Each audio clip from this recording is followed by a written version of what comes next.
मेरे बच्चे, जिंदगी कई बार ऐसे मोड़ पर लाकर खड़ा कर देती है जहां से सारे रास्ते बंद नजर आते हैं। ऐसा लगता है जैसे हम फंस गए हों। समझ ही नहीं आता आखिर करें तो करें क्या। ना कोई हमारे दर्द को समझता है और ना किसी को हमारी परवाह होती है। जिनसे साथ देने की उम्मीद होती है वही लोग हमारा सबसे पहले साथ छोड़ देते हैं। समझ ही नहीं आता हमने ऐसी कौन सी गलती की है कि जिंदगी हमें इतना रुला रही है। आप जिंदगी की परीक्षा देते देते थक चुके हैं। आप चाहकर भी दुखों से छूट नहीं पाते हैं। अपनी पूरी ताकत, अपनी पूरी बुद्धि लगाने के बाद भी हमें हमारी परेशानियों का हल नहीं मिलता। मेरे बच्चे, पर ये बात याद रखना कि चाहे आपका साथ कोई दे या ना दे, पर वो परमात्मा सदैव आपका साथ हर सुख दुख में देता है। चाहे सब आपको अकेला छोड़कर चले जाए, पर ईश्वर आपको कभी अकेला छोड़कर नहीं जाता। मेरे बच्चे, ये दुनिया और लोग तो ऐसे हैं कि जब आप उनके लिए कुछ करोगे तभी वो आपके लिए कुछ करेंगे, लेकिन वो परमात्मा आप उसके लिए कुछ करो चाहे ना करो, बस सच्चे दिल से विश्वास रखकर उन्हें पुकारो। वो हमेशा आके आपका हाथ थाम लेंगे। ये दुनिया उम्मीद तोड़ सकती है, लेकिन दुनिया बनाने वाला आपकी उम्मीद कभी नहीं तोड़ता। एक व्यक्ति ईश्वर से हर रोज प्रार्थना किया करता था। एक दिन उसने परमात्मा से पूछा कि मुझ पर कृपा करें। जिंदगी में कोई भी मुश्किल आए, कोई भी दुख आए, कोई भी तकलीफ हो, आप हमेशा मेरा साथ देना। तो उस दिन ईश्वर ने उस व्यक्ति से कहा कि मैं तो हमेशा सबके दुखों में सबके साथ होता हूं।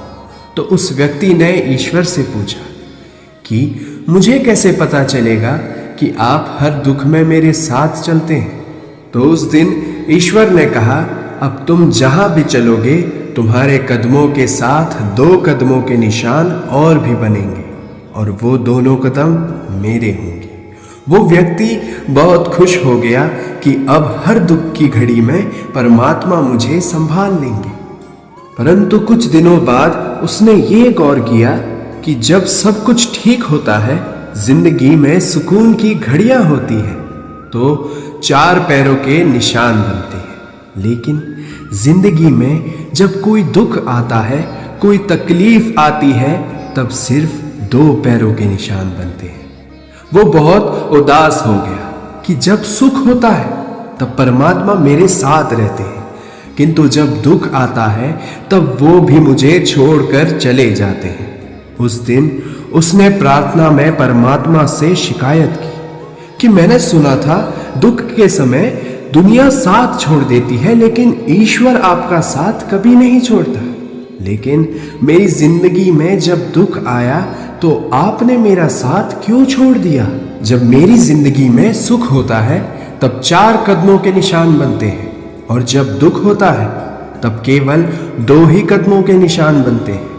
आप दुख की घड़ी में मेरे साथ साथ क्यों नहीं चलते हैं? तो ईश्वर ने उस व्यक्ति से कहा कि तुम्हारे जिंदगी में जब सुख का वक्त होता है तब मेरे और तुम्हारे कदमों के निशान बनते हैं, परंतु जब तुम्हारे जिंदगी में दुख आता है तो तुम्हें मैं अपने गोद में उठा लेता हूं। इसलिए तुम्हारे पैरों के निशान बनते ही नहीं हैं, और जिन 2 पैरों के निशान तुम देखते हो वह तुम्हारे नहीं मेरे होते हैं। मेरे बच्चे, बहुत से लोग कहते हैं कि हम ईश्वर में नहीं मानते, परमात्मा में नहीं मानते। अरे तुम खुद में तो मानते हो प्यारे, तुम उसी का ही अंश हो, तुम उसी से ही प्रकट हुए हो, तुम उसी में ही जीते हो और उसी में ही लीन हो जाते हो। एक लड़का बहुत रो रहा था। वहां से एक माता जी गुजर रही थी। लड़का लगातार रोए जा रहा था। माता जी ने उस लड़के के सर पर हाथ रखकर कहा, बेटे तुम क्यों रोते हो? चिंता मत करो, सब ठीक हो जाएगा, बिल्कुल भी मत घबराओ, सब ठीक हो जाएगा।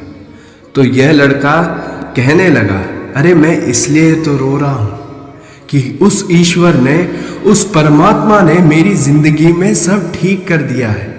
जिस दुनिया पर मुझे भरोसा था, विश्वास था, उसने मुश्किल के वक्त में मेरा साथ छोड़ दिया।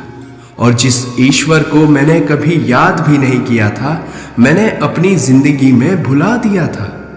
और उसी ईश्वर ने, उसी परमात्मा ने मेरी जिंदगी में सब कुछ ठीक कर दिया है।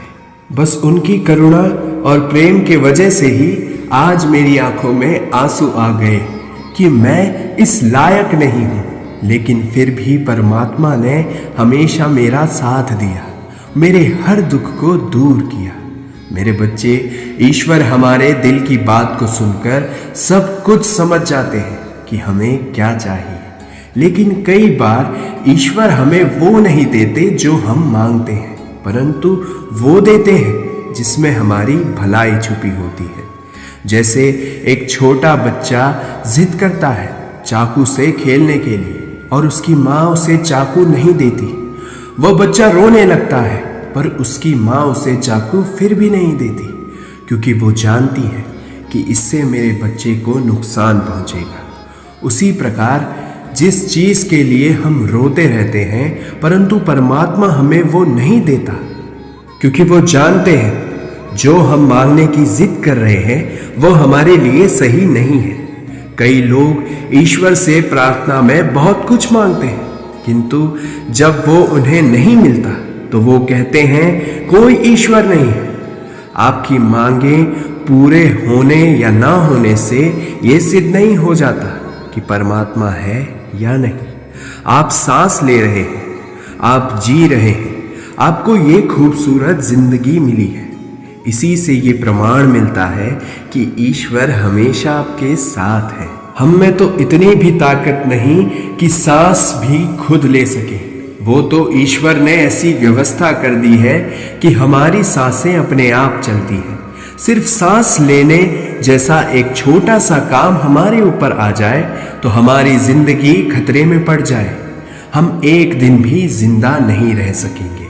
ये तो कृपा है उस परम पिता परमात्मा की, उसने हमारी जिंदगी के लिए सारी व्यवस्थाएं कर दी हैं।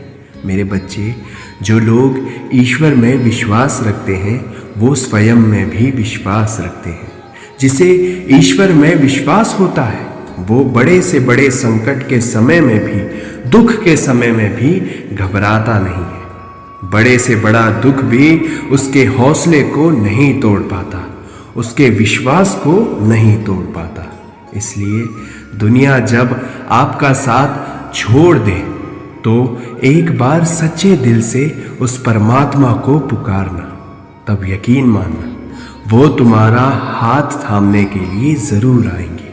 तुम्हारे हर दुख से, हर परेशानी से तुम्हें जरूर बाहर निकालेंगे। मेरे बच्चे, हमेशा खुश रहो, तुम्हारा कल्याण हो। राम।